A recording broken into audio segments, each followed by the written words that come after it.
ಬಟಾಣಿ ಸಾಗು ಮಾತ್ರ ಅಲ್ಟಿಮೇಟು, ಬಜ್ಜಿನೂ ಅಷ್ಟೇ ಅಲ್ಟಿಮೇಟು. ಚಿತ್ರಾನ್ನ, ರೈಸ್ ಬಾತು ಎಲ್ಲ ಚೆನ್ನಾಗಿರುತ್ತೆ. ನಾವು ಅದನ್ನು ಮಾಂಬೆಸಾಗ ಏನೋ ಮಾಡಿದ್ರೆ ಜನ ಇದೇನಪ್ಪ ಅಂದರೆ ಬಟಾಣಿ ಮಾಡಿಸ್ಬಿಟ್ಟ ಅಂತಾರೆ.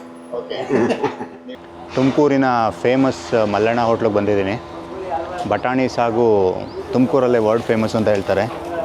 ಸೊ ನೋಡೋಣ ಅಂತ ಬಂದಿದ್ದೀನಿ. ತುಂಬಾ ಜನ ಇದ್ದಾರೆ. ಚಿಕ್ಕದು ಹೋಟ್ಲಾದ್ರೂ ತುಂಬ ಹೈಜೀನಾಗಿ ಮೇಂಟೈನ್ ಮಾಡಿದ್ದಾರೆ. ಪ್ರತಿ ದಿವಸ ಬಂದು ಇಲ್ಲಿ ಇಡ್ಲಿ ತಿನ್ನುವಂಥ ಜನ ಕೂಡ ಇಲ್ಲಿ ಸಿಗ್ತಾರೆ. ಬನ್ನಿ ನೋಡೋಣ. ಸರ್, ಇದು ಬಂದು ಮಲ್ಲಣ್ಣ ಹೋಟ್ಲ್ ಅಂತ. ಇಡ್ಲಿ ಫೇಮಸ್ಸು, ಬಟಾಣಿ ಸಾಗು ಫೇಮಸ್ಸು. ನಾನು ಆ್ಯಕ್ಚುಲಿ ಬಸ್ ಸ್ಟ್ಯಾಂಡ್ ಇವಾಗ ಡ್ರಾಪ್ ಮಾಡಿ ಬಂದೆ ಪ್ಯಾಸೆಂಜರ್ನ. ಬಸ್ ಸ್ಟ್ಯಾಂಡಿಂದ ಇಲ್ಲಿವರೆಗೂ ಬಂದು ತಿಂಡಿ ತಿಂತಾಯಿದ್ದೀನಿ ಇಡ್ಲಿ. ಏಕೆಂದ್ರೆ ಅಷ್ಟು ಚೆನ್ನಾಗಿರುತ್ತೆ. ನೀಟ್ನೆಸ್ ಆಗಿರ್ಬೋದು, ಇಡ್ಲಿ ಟೇಸ್ಟು ಆಗಿರ್ಬೋದು, ಸ್ಯಾಟಿಸ್ಫ್ಯಾಕ್ಷನ್ ಆಗುತ್ತೆ. ಪ್ರತಿಯೊಬ್ಬರು ಇವತ್ತು ಸ್ವಲ್ಪ ಒಂಚೂರು ಕಮ್ಮಿ ಇದೆ, ಇಲ್ಲಿ ಬಂದುಬಿಟ್ರೆ ಅಲ್ಲಿವರೆಗೂ ಇರುತ್ತೆ ಸರ್ ರೋಡು. ಅಲ್ಲಿವರೆಗೂ ಜಾಬ್ ಇರುತ್ತೆ. ನಾನೇ 20 ನಿಮಿಷದಾಗ ಕಾಯ್ದು ತಿಂದೋಗಿದ್ದೀನಿ. ನಾನು ಹುಟ್ಟೋಕ್ಕಿಂತ ಮುಂಚೆಯಿಂದಲೂ ಇದೆ ಇದು. ಇದು ನಾನು ನೋಡಿದಂಗೆ ಸುಮಾರು ಜನ ಹೇಳೋರು ಮಲ್ಲಣ್ಣ ಹೋಟ್ಲು ಅಂತ. ನಾನು ಹೆಚ್ಚಿಗೆ ಒಂದು 4-5 ವರ್ಷದಿಂದ ಟೇಸ್ಟ್ ಮಾಡ್ತಾಯಿದ್ದೀನಿ. Taste ultimate. ವಾರದಲ್ಲಿ ಒಂದು 2 ಸಲ ಅಂತೂ ವಿಸಿಟ್ ಮಾಡೇ ಮಾಡ್ತೀನಿ. ಬಟಾಣಿ ಸಾಗು ಮಾತ್ರ ಅಲ್ಟಿಮೇಟು, ಬಜ್ಜಿನೂ ಅಷ್ಟೇ ಅಲ್ಟಿಮೇಟು. ಚಿತ್ರಾನ್ನ, ರೈಸ್ ಬಾತು ಎಲ್ಲ ಚೆನ್ನಾಗಿರುತ್ತೆ. ಮುಂದೆ ನನಗೆ ಸಪೋರ್ಟ್ ಮಾಡ್ತೀವಿ.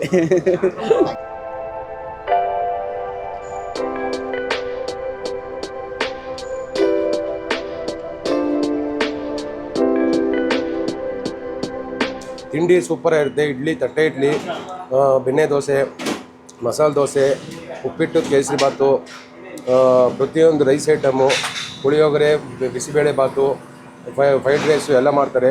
ಚೆನ್ನಾಗಿರುತ್ತೆ. ಎಕ್ಸ್ಪೀರಿಯನ್ಸ್ ಏನಂದರೆ ನಮ್ಮದು ಹೋಟ್ಲೆ ಎಕ್ಸ್ಪೀರಿಯೆನ್ಸು. ಬಟಾಣಿ ಸಾಗು ಫೇಮಸ್ ಅಂತ ಹೇಳ್ತಾರೆ. ಬಟಾಣಿ ನಂದು ಮೊದಲಿಂದ ಬಟಾಣಿ ಸಾಗುನೆ. ಎಲ್ಲ ಕಡೆ ಟೊಮೊಟೊ ಸಾಗು ಮಾಡ್ತಾರೆ, ಬಾಂಬೆ ಸಾಗು ಮಾಡ್ತಾರೆ. ನಾವು ಅದನ್ನು ಮಾಂಬೆಸಾಗ ಏನೋ ಮಾಡಿದ್ರೆ ಜನ ಇದೇನಪ್ಪ ಅಂದರೆ ಬಟಾಣಿ ಮಾಡಿಸ್ಬಿಟ್ಟ ಅಂತಾರೆ.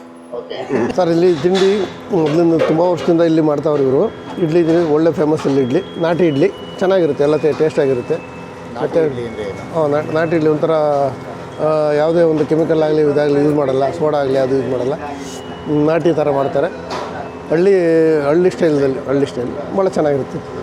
ಏನೇನು ಟ್ರೈ ಮಾಡಿದ್ದೀರಾ ಸರ್? ನಾವು ಇಡ್ಲಿ ಮತ್ತು ವಡೆ, ರೈಸ್ ಬಾತು, ಪೂರಿ ಚೆನ್ನಾಗಿರುತ್ತೆ.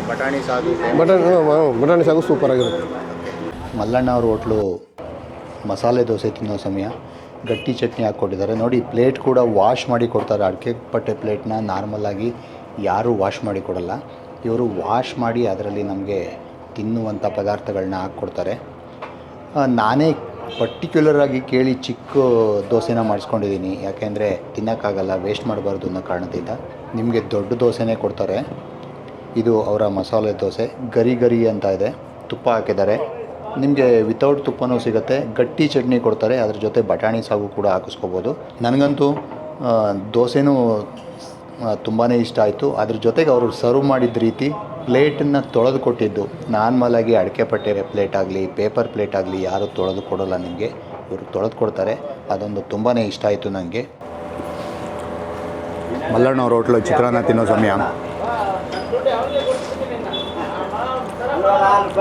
ಸಿಂಪಲ್ ಆಗಿದೆ, ಫ್ಯಾಂಟಾಸ್ಟಿಕ್ ಆಗಿದೆ.